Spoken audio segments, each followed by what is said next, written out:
Yeah, okay, so welcome to Intergenerational Politics with Jill Wine-Banks and Victor Shi, where we host weekly political discussions that are engaging and relevant to all generations. This is Victor Shi, one of the co-hosts of this podcast and also an incoming freshman at UCLA next year. Jill, I'll hand it off to you to give our audience a brief introduction about who you are. Hi, I'm a former Watergate special prosecutor and also the author of The Watergate Girl. I mentioned because our guest today has written a book that is coming out on September 15th, and we will be proud to be talking to him about both gun laws and his book today. Yeah. So like Jill said, on our show today, we are so fortunate to be joined by one of the leading voices advocating for safe gun policies and stopping gun violence, Fred Guttenberg. We'll talk to Fred about those issues and his new book, Find the Helpers, What 9/11 and Parkland Taught Me About Recovery, Purpose, and Hope. And I actually have it with me right here on my iPad. Fred sent us an e-version of it, but this is what the cover looks like for you all to purchase on Amazon or wherever you get your books. There it is flying above me back there too. That too, yes. So Fred, first, thank you so much for being here. Thank you for having me. Of course. So I wanted to begin our conversation by letting you share your story about what prompted your involvement in this fight to stop gun violence and promote safe gun policies. Well, my story unfortunately became one that's way too familiar to the American story. And that is that my daughter became a victim of gun violence. She was 14. I sent two children to school, and actually both children were victims of gun violence because my son didn't get shot, but he heard his sister getting shot, and he deals with that every single day going forward. But on February 14th, 2018, our day started like really any other typical day, except it happened to have been Valentine's Day. And we were all looking forward to the evening where as a family, we could celebrate Valentine's Day. It was always my wife's favorite holiday. And we sent two children to school that morning and only one of them came home. And, 4 months prior to that, my brother, who ran the triage for 9/11, passed away from cancer related to his service there. So as a family, we were still going through a mourning process from that. I'm a part of a very large family. I'm one of 5 kids. My parents are still alive. We've never dealt with loss. We've never really had to deal with that kind of grief until my brother went through it. And it was like the worst thing in the world we'd ever gone through until my daughter was murdered. And the following day after her murder, I attended a vigil in Parkland, Florida. Thousands of people were there from all over. I just felt like I needed to be with community. I went with my son, with some family and friends. My wife and other friends and family stayed home. She was just not able to get out. And when I got there, I saw the mayor, who had asked me to speak when I got there. I wasn't prepared, there were no prepared remarks, but I went up there, I let it rip, I told the world how I was feeling very personally. And anyone who's gotten to know me since then knows I don't do the political thing. I tell people how I feel. Because for me, I've never stopped being a father of 2 kids. And as a father of 2 kids, as a parent, always reacting to what happens to our children. That's what we do. And so I've spent the past 2.5 years in this gun safety movement because I am reacting to what happened to my children. As I've gone out in this movement, I've embraced the bigger issue, and my world has exploded to the reality of 40,000 people per year who die of gun violence and the need to do something about that. And so that's how I got into this movement. That's how I started getting into these places where I've got to know people across this country who are amazing and wonderful. I got to know you, Jill. A couple of politicons we seen each other on a couple of interviews, and it reinforced for me the idea that everywhere I go and everything I do, there are just amazing people who want to do what's best for those around them and for this country. Now, listen, I'm realistic. There's the other part, the other side as well. But for those who weren't part of the conversation we had at the start of this, I'm hopeful. I really am. I think November 3rd, we get to restore this country to a place that we can be proud of and where we will deal with gun violence. Mm-hmm. Yeah. We're so fortunate to have you in this fight. And like you said, we'll be talking about your book, and part of your book talks a lot about, the phases of recovery, purpose, and hope. So we want to get into that later in this discussion. But, before we discuss some of the solutions and remedies we can enact to stop gun violence, I just want to get into some of the root causes of gun violence and why students like myself and other high schoolers and middle schoolers and elementary schoolers are forced to partake in active shooter drills in America. It's gut-wrenching to know that that is the reality in America, but I'd like your views on what you think the main factors are that contribute to the staggering rates of gun violence. Like, why is this happening, and why is America the country that has to face the sad reality? Well, since you mentioned those drills, you know who else goes through those drills with you? Potential future shooters. So they're also learning flaws and holes and things to react to. So I know that wasn't your question, but I do have some concerns with that. Yeah. Listen, this is a uniquely American problem, and we all know that. You can go across the world, country to country. Mental health issues exist. You can go across the world, country to country, and economic differences exist. You can go across the world, country to country, and they deal with so many of the same day-to-day issues as we deal with in America. So why is the gun violence problem different here? Because we have 400 million weapons on the streets of America. Because we have a gun lobby that has continued to push gun sales over lives.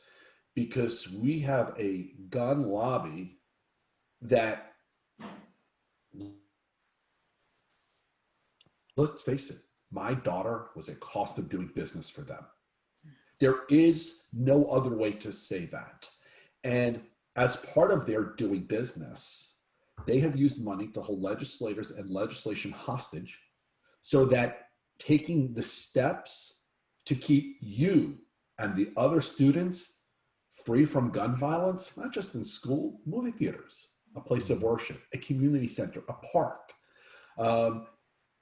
taking the steps to do something about that are not an option, because for the gun lobby and those that they've held hostage, that would mean we would potentially be taking steps to reduce gun sales.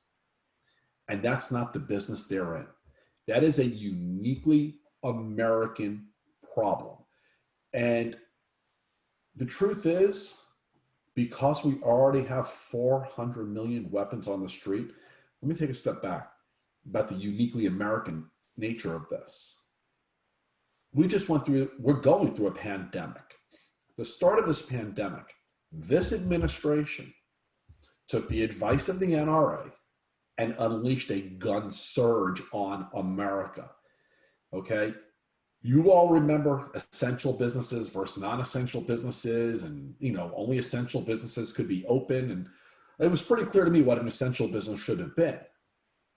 A gun store should not have been an essential business, but they were.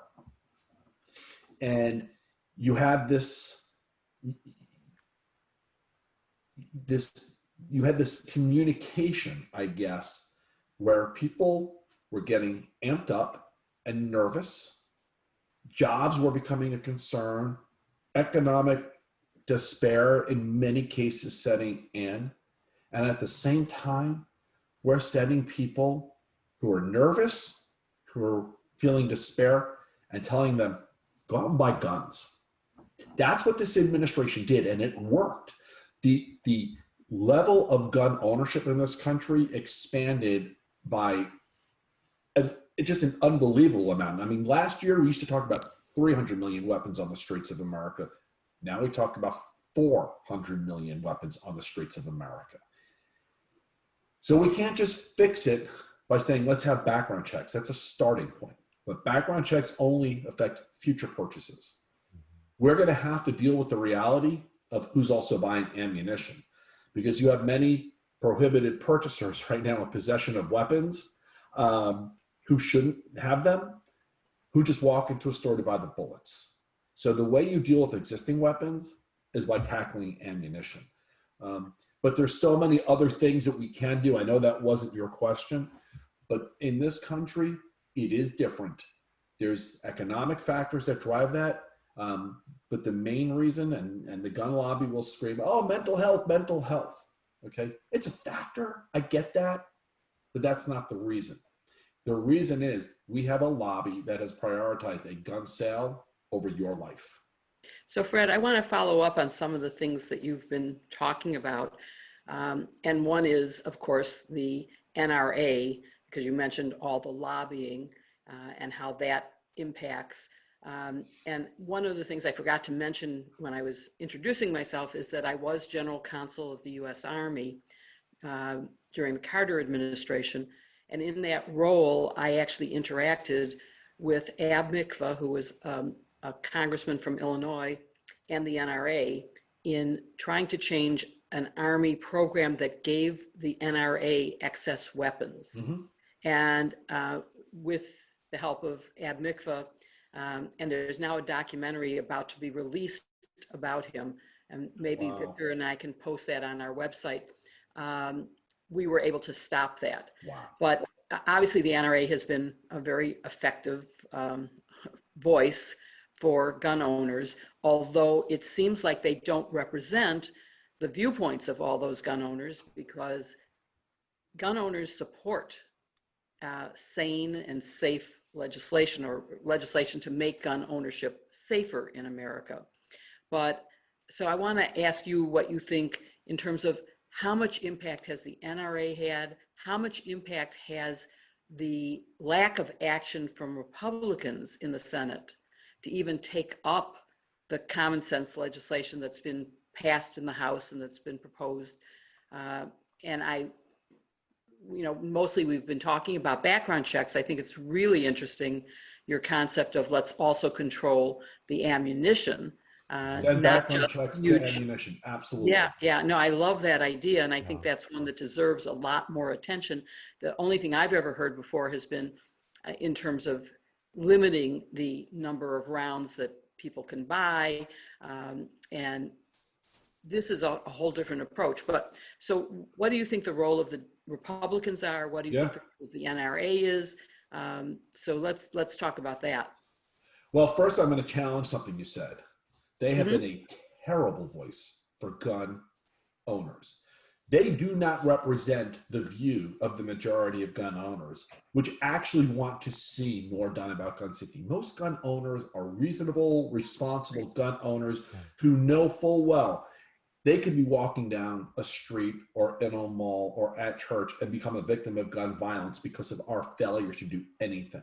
The thing about the NRA, they have been wonderful at representing the business interests.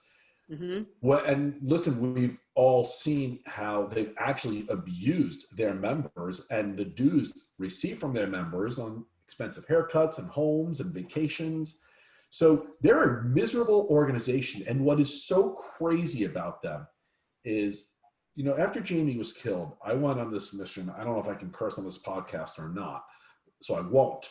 But what I said around my house and to my family and friends, the day I came home from that vigil, is I'm going to break that effing gun lobby. And I've been on a mission ever since to do that, because they do hold our legislators and legislation hostage. And we've weakened them. Never in a million years, though, did I think they would ultimately do something that would lead to their downfall. They actually took advantage of their members. They ultimately committed a crime on their members, and that's the reason that they are ultimately going to be torn apart. So, they're snakes. So, but here's the thing. Remember a couple of years, go back before 2018.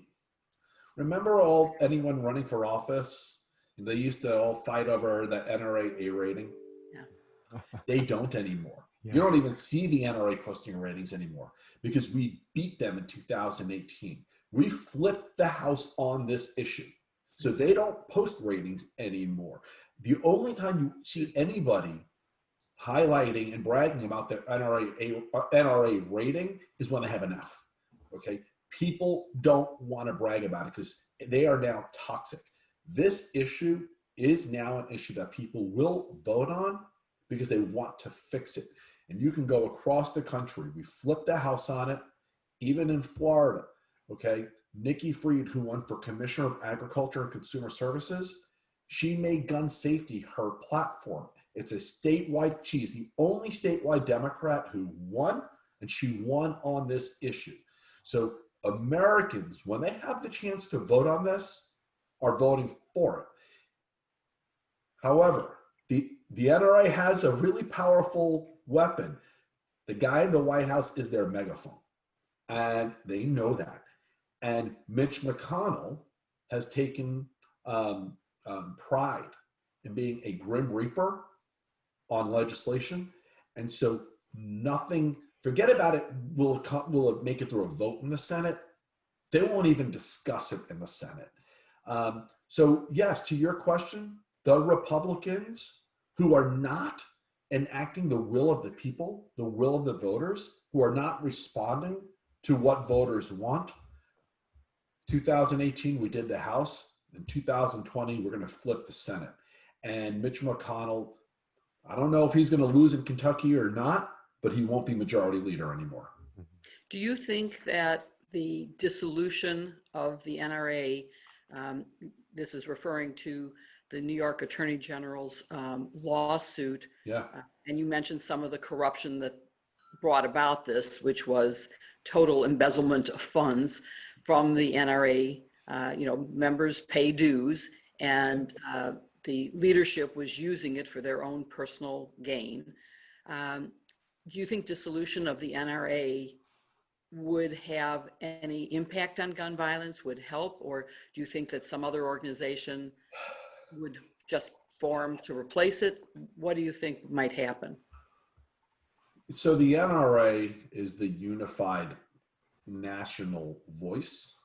So I think their downfall helps in the possibility of getting national legislation done. And ultimately, the way to solve this is through national legislation. Mm-hmm.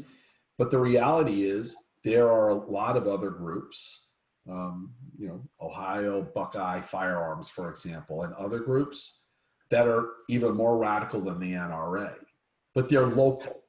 They don't have the reach of the NRA. Now, will one of them eventually step up and take on that role? Hey, anything is possible. Yeah. But at the end of the day, voters are telling legislators what they want on this issue. Anything can happen. I think we're in 2020. So I'm curious, is there any chance if Republicans continue to control the Senate that Mitch McConnell would ever let the Senate even discuss or vote on the bills that the House has already passed? Like, where do you see gun safety legislation going? Okay. Mitch McConnell is not going to turn into anything other than what he's already shown himself to be. Mm-hmm. He's done it for a long time. I would say to you, Mitch McConnell to me is even more evil than Donald Trump, because Donald Trump is nothing more than a vessel for Mitch McConnell. Mitch McConnell enables Donald Trump to get his judges in place and to make sure that the Senate remains a firewall from anything happening. I believe fully November 3rd, success requires flipping the Senate. The failure to do that is destructive to this country in ways that I don't even want to think about. But the choices are stark. This is not listen, you're young. So you haven't had a chance yet to walk into too many voting booths where you hold your nose and you say, yeah, they're all the same, and if it doesn't work out in this election, we'll get to this. That's not this election. Yeah. Democracy is on the line in this election. We all think about that in terms of Trump. I think about that in terms of McConnell too. And So on that subject, let's talk about some of the bills that have been passed by the House and sat, not even getting a hearing on the Senate floor. Do you think the laws, assuming that there's a new Congress in January, that the pending laws are enough, or do you have ideas? Obviously, you would like to see something addressing ammunition. Are there other things that you think would help to reduce gun violence in America? Well, and just so you know, on ammunition, that actually there's a law that's been introduced in the House and the Senate. It's called Jamie's Law. It's named after my daughter. Wow. And it does just that. It extends background checks to ammunition. So what are the chances of that passing before January? Well, before January, there's no chance. After January? After January, I am optimistic that a comprehensive package that includes all that's already been passed in the House, as well as some additional things, will be done. The House already has background checks. They still have to debate Jamie's Law, but it'll pass. They're dealing with a ban on assault weapons and high capacity magazines. They'll, with certainty, put more funding into CDC research and give them greater ability to make recommendations. And they will also, in the House and the Senate, and I know Joe Biden already says he agrees on this and wants to sign it, they'll take up a repeal of PLCA, the federal law that shields the gun manufacturers from liability lawsuits. I can't sue them. It's crazy. I can show how they were marketing their weapons to the kid who killed my daughter. And I can't sue them for it. And they knew they were doing it. They knew they were marketing to teenage boys. Okay, that's what they were doing. And they knew the outcome of that, and they were taking no steps to prevent it. And I can't sue them. And that's because of PLCA. You're a lawyer. I believe if you want to permanently change the issue around gun violence in this country, give people like me the ability to sue these manufacturers, we'll force the change. It happened in tobacco. It was lawsuits that changed the world of tobacco. Wow. Interesting. Yeah, I hadn't heard of Jamie's Law, but I'm going to be following it closely from now on. Thank you. So your lawsuit has been dismissed? So you're talking about the lawsuit against the gun manufacturer? Yeah. So that was a lawsuit for declaratory judgment in Florida, because as onerous as PLCA is, Florida adds another layer of potential harm, where if I were to sue the manufacturer and lose, which I would, because I'm not allowed to sue them, Florida takes that a step further and says, if I sue them and lose, they can then sue me for legal fees and for loss of income, which they could define as a drop in stock price from a lawsuit. So they would bankrupt me, and they've bankrupted other families who have tried. So we were seeking a declaratory judgment saying that the Florida penalties should not apply here, so that we could then, after that, make the decision, do we want to go forward with the full PLCA lawsuit? We're still working on that. More to come. But what I have done is joined with Everytown and Brady. And because I couldn't file my lawsuit, we have filed a complaint with the FTC over these deceptive marketing practices. Jill, I'm not going away. Good. Good. That's why I'm wearing Jill's pin, which is a Superman because you are the Superman of this movement. And we applaud you for taking this issue on. It's really important. Maybe you have advice for other citizens who would like to make policy changes, either at the state or local level, because you've just mentioned how much more onerous Florida is than even the federal law. Are there ways that citizens can get involved in this? Do you have any suggestions for them? Oh, well, no, yes, there are a lot of ways. I will say this, though. The way citizens get involved in the most immediate time frame is A, to not plan beyond November 3rd. Like every ounce of your energy right now is on November 3rd. And that means, number one, making sure you're gonna vote, but today, like as soon as you can, figure out what your voting plan is, because this is not like other elections. Okay, you don't want to wait till the last minute. You don't want to run into those kinds of problems. If you're in a state that allows you to get your ballot early, get it early.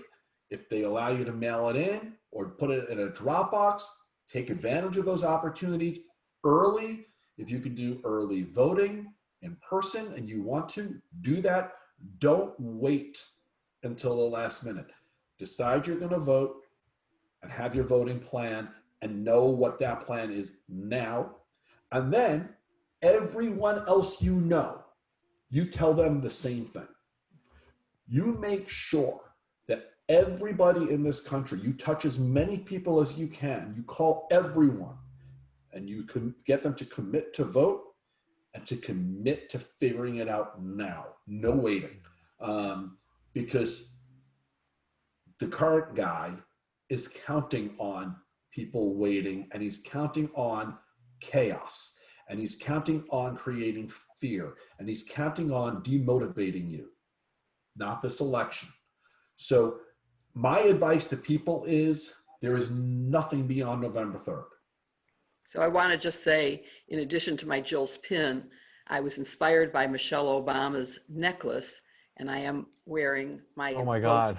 necklace. Wow. So I haven't taken it off since I got it, and I'm going to wear it every day until November 3rd, because voting is not only a constitutional right, it is a responsibility.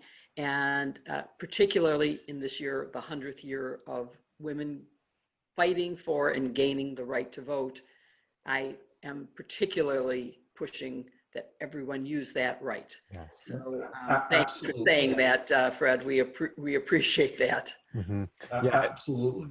Yeah. Before we get into your book, Fred, I just want to draw on the concept of this podcast, which is including younger generations as well. We saw the power of young people, as you probably are well aware of, in the aftermath of the Parkland shooting, with a wave of prominent young activists shaming not only federal elected officials, but also state elected officials in Florida for their inaction on common sense gun policies. And, with their constant pressure, it worked. Florida passed a bill that banned bump stocks, imposed a waiting period between when someone buys a gun and when they receive it. 3 weeks after my daughter was killed, we passed legislation in the state. In Florida. We're not talking about New York or Florida.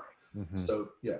Yeah, I mean, with Florida's lack of gun policies in the past, like that was extraordinary and really inspiring to see. But, as young people continue this fight and as citizens continue this fight to bring down gun violence in America, what would you say to young people in America and their advocacy efforts going forward and I guess beyond Election Day? So I'm gonna hold up my phone, because any young person who has been around me knows how I feel. But I am so proud of the young people around this country, and I had you all wrong, because I thought this was destroying you guys. I have 2 teenage children who, always this, and I didn't think young people knew how to communicate. And boy, I had the young people wrong, because not only do you know how to communicate, you know exactly what you want. You guys are fierce about asking for it. And this thing that I thought was ruining you guys is your weapon. You were able to organize, strategize, and outmaneuver people with this thing. And I am so proud of you. And You even sent that message to Donald Trump when he had his little rally and nobody showed up. Okay. This is your weapon, and you use it better than us older people, and keep at it, because you are our future leaders. We're counting on you. We owe you, okay, a country and a world where climate change, for example, is not getting worse, where we're bending the curve and we're starting to make it better. And we can do that. We owe you a country and a world where gun violence isn't continuing to spike. We're not going to get rid of it, but we can bend the curve and start reducing it. Okay, we owe that to you. And so keep fighting with us and keep pushing us and legislators and those across this country, because we owe that to you. That's the least that we can do. What I'll also say to young people, and those from Parkland know how I feel about this because I know them all well, enough of these college gap years, okay? Finish your education, get to school, because to lead, you'll need it. So get it done. I talk to you young people in my book because I talk a lot about perspective and strength and resilience and perseverance, because I want you to know that in life, perspective is everything. You know, we all go through moments in life that as we're going through them, we'll sit there and we'll say, that was the worst thing ever. Maybe it was a relationship, or you did bad on a task, or it's like, I'm never going to get through this. And 2 weeks later, you don't even remember what the moment was. And, you know, and I use the example of what I went through to remind young people that whatever you're going through, okay, the perspective you have on it is more important ultimately than the thing you're going through. And to just always remember you have strength and resilience that will carry you forward. I also want young people to know that whatever happens to you, how you react to it ultimately will matter more than what happened to you. And you can look at this country in all sorts of moments, some amazing moments, some tragic, 9/11, world wars, Watergate. And it's out of these terrible moments that some of the country's most inspiring stories and people have been born. Some of the country's leaders have come out of those moments. And I'm counting on you young people who are going through this moment in time in our country's history with us to help lead us out and to be our future leaders, and just to remember your values. We're going to be okay. That's such important advice, and I hope that every young person takes that to heart. We want to move on to your book now, Find the Helpers, What 9/11 in Parkland Taught Me About Recovery, Purpose, and Hope. Just for everyone, you know, we're just going to hold the book up again. This is what the cover looks like for you to purchase on Amazon. Fred also has a big poster behind him as a reminder of that. Yes, yes. And that's my daughter back there as well. Oh my God, wow. Amazing. That's her dancing. Yeah, from her last dance competition, it became known as the flying leap photo. There was just a leap that she had, and an artist saw the photo and made that for us. It's beautiful. So. Beautiful. Yeah, and so in terms of your new book, it's being released on September 15th. You've gotten so much praise for the book, and one of them that I thought really crystallized the book perfectly was former Congresswoman Gabby Giffords. And if it's okay with you, I just want to read what she said. Yeah. She said, quote, "Few people better exemplified the power of turning tragedy into action than Fred Guttenberg. His grace, resilience, and courage in the face of unspeakable heartbreak serve as an inspiration to all of us."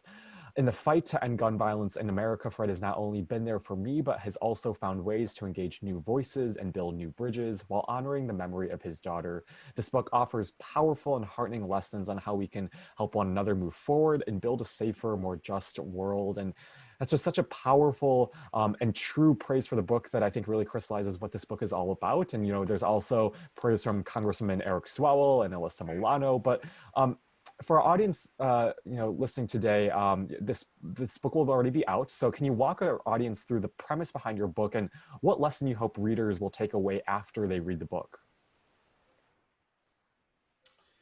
When I set out to write the book, writing for me after Jamie was killed became like the one thing that helped me. It became cathartic. It helped me get things off my chest. So I was constantly writing. Anyone who follows me on Twitter knows that became a real repository for a lot of my writing.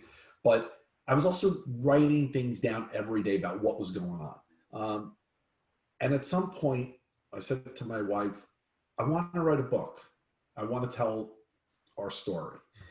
And so I did. And the book I wrote the intention of it was to just tell my story. I did it without having any publisher because I wanted to tell my story, my way, my voice, and not having anybody saying, you might want to try this or that, because that's not the book I wanted to write. I wrote it for me. But once it was done, I wanted to get it published. And the truth is, early on, the publishers didn't want an autobiographical story. That's not what the marketplace responds to these days, and they didn't want another Parkland story. So I went to a book agent, and Jill, you've done books, so you're familiar with this. And I said, I guess I'm not good at getting my book published, so I need your help. To me, the issue wasn't what I had written, because that was my story. And he pushed me hard. And because of what he did, this became a much better book. He said, you're not done writing. It's not that it's not your story, because you're not done. And I'm like, what do you mean? I said everything. He goes, no, you haven't. He goes, I read what you wrote. He goes, I am reading story after story of people in your life. He goes, there's more there that you need to tell. He goes, go deeper. Tell more of those details. Bring the reader in more into how those people helped you. So he goes, tell your story, but keep on telling. He goes, there's more. And I was kind of at a point where I was maybe a little exhausted at that point by the writing process. So I wasn't eager to do that, but I went back and I did it. And it turned to the book that you have there, Find the Helpers. And I'm so thankful, and his name is Howard, and he's Washington based, and I could not be more thankful that he gave me that shove in the back and pushed me, because my story is not possible without all of the people who surrounded me, who carried me, who brought me forward, who helped me and my family to be okay.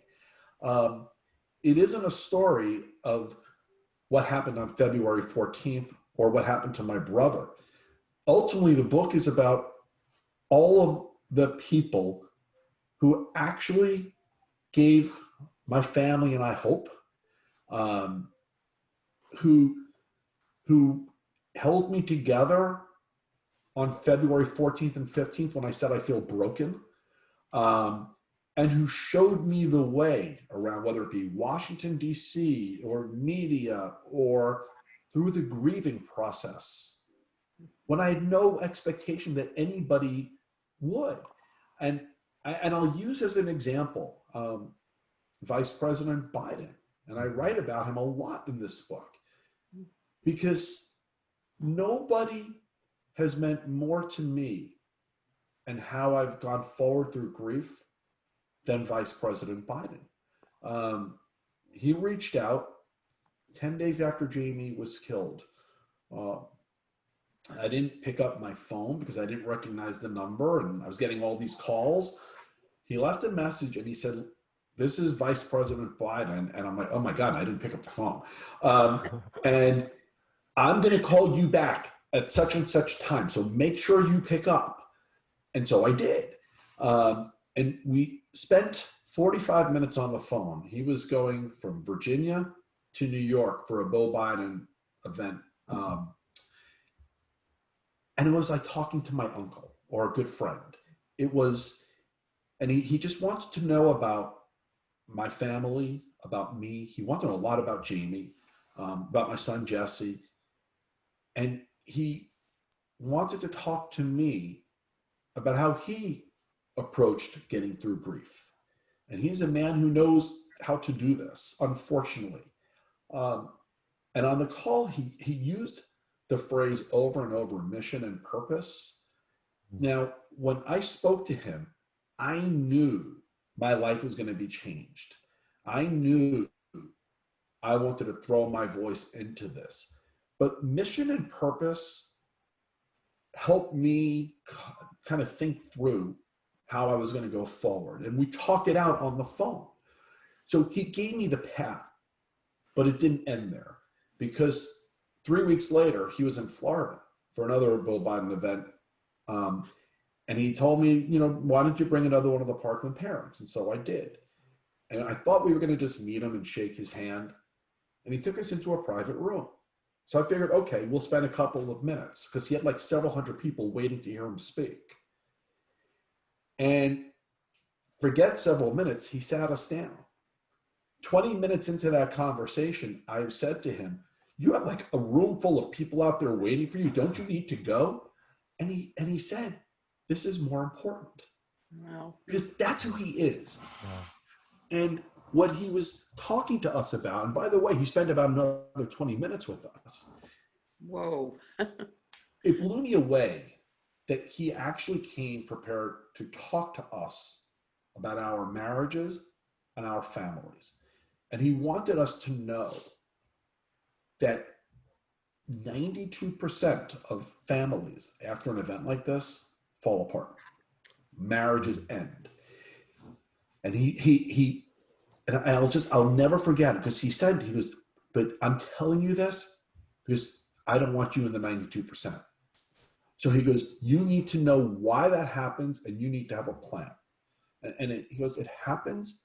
And he is the only person to this day to explain this to me. And now I tell it all over, because I want people grieving to understand this. Because he was right. He said to me, "Everybody grieves differently. And if you know that, then you'll be able to grieve differently, but also find ways to be supportive of one another." And nobody else said that to me. My wife and I grieve differently. You see me. I'm really public. I'm out there. She has been intensely private. That's not her place. And because he said that to me, rather than me feeling like there's something wrong with us, I felt like, you know what? It's okay, but we got to do this together.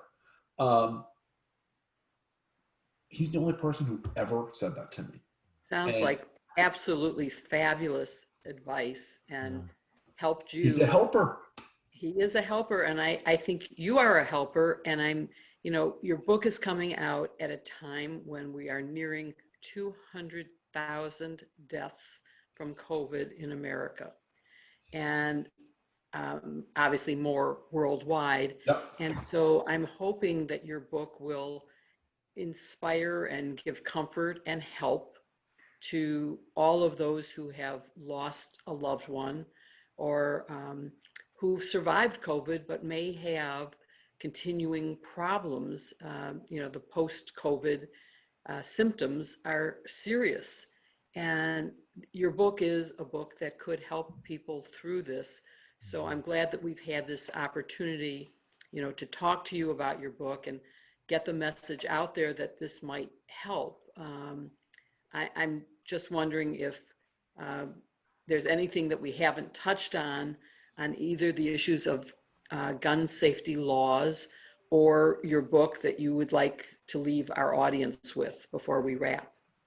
I just want to say this, and, getting into COVID, and I tell everybody this, because it is a uniquely horrific thing that people are going through, with people being sick alone and dying alone, and families are going through the aftermath of that. And so I hope people who read my book, if nothing else, walk away from that book and say, I need to make sure I know who my helpers are, and that you all stay connected with your helpers. We have these great new technologies like Zoom, but also who I can be a helper to. Because this country, let's face it, we're social beings. We need each other.